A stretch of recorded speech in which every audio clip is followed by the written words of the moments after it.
À l'auberge, un couloir éclairé de glaçons lumineux conduisait à un espace hors du temps, là où les yeux des enfants de tous âges s'ouvraient grands pour ne rien manquer de cet éblouissement. Et c'était comme un village qui ne se révèle que la nuit tombée et qui transforme l'ordinaire en merveilleux, en féerie de Noël. Il y a plusieurs ambiances. Alors il y a la banquise, il y a le pont, le Père Noël, l'atelier du Père Noël.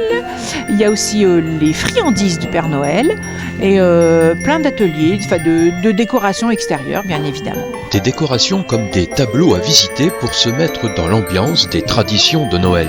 L'idée, c'est aussi de se créer des souvenirs avec les enfants. Puis on peut s'incruster dans le tableau, il y a des bancs pour s'asseoir et se photographier.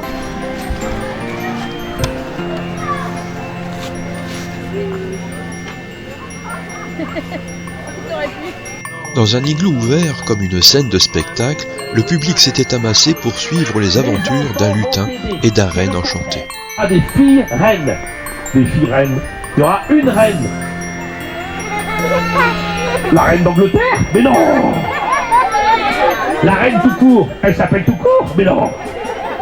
Et qu'est-ce qu'elle va faire la reine d'Angleterre tout court? Mais non, elle va tirer le traîneau. Impossible, il n'y a que moi qui peux faire. Oui.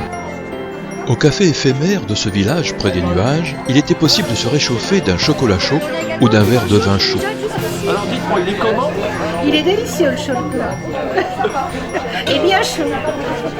Et pour les gourmands, une tartiflette se tenait au chaud sous une grande cloche. Et puis à l'abri du froid, des ambassadeurs du Père Noël s'étaient regroupés là, guettant les visiteurs pour leur proposer des idées de cadeaux à offrir ou à s'offrir. Nous fabriquons des objets avec de la récupération. C'est de la laine, des capsules de café, des bouchons de vin, de champagne.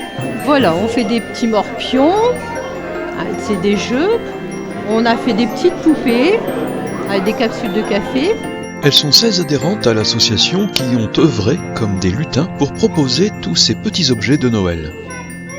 Tout à côté, l'association des parents d'élèves de l'école Sainte-Germaine de l'Auberge proposait des pots de jacinthe décorés. Les parents d'élèves de l'association des parents d'élèves de l'école de Sainte-Germaine de l'Auberge ont confectionné toute la semaine des compositions de jacinthe avec du matériel essentiellement de récupération pour financer des projets pédagogiques pour les enfants de l'école. Mais aussi, on a un gros projet cette année. La directrice de notre école, Madame Loaec, s'est lancé le défi de rénover la salle de motricité de l'école. On parle d'un budget de 15 000 €, rien que pour faire le sol de la salle de motricité. Nous avons mis en place, avec l'aide de la Fondation Saint-Mathieu, un appel aux dons. Il faut savoir que c'est très avantageux pour les particuliers, une défiscalisation des impôts à la hauteur de 66% sur les dons et pour les entreprises 60%. Donc ça s'appelle J'aide mon école avec la Fondation Saint-Mathieu et il faut taper l'école Sainte-Germaine de l'Auberge. Noël peut aussi servir à réaliser une bonne action et même à dépasser cette période dorée pour venir en aide sous la forme d'un don. Des petits objets de confection artisanale étaient remplis ici aussi de poésie, de délicatesse et de minutie.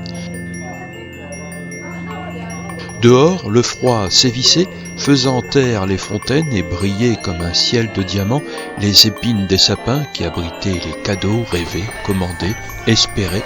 Nul doute que la douce nuit de Noël approchait, il suffisait de tendre l'oreille. Il semblerait qu'il soit en chemin.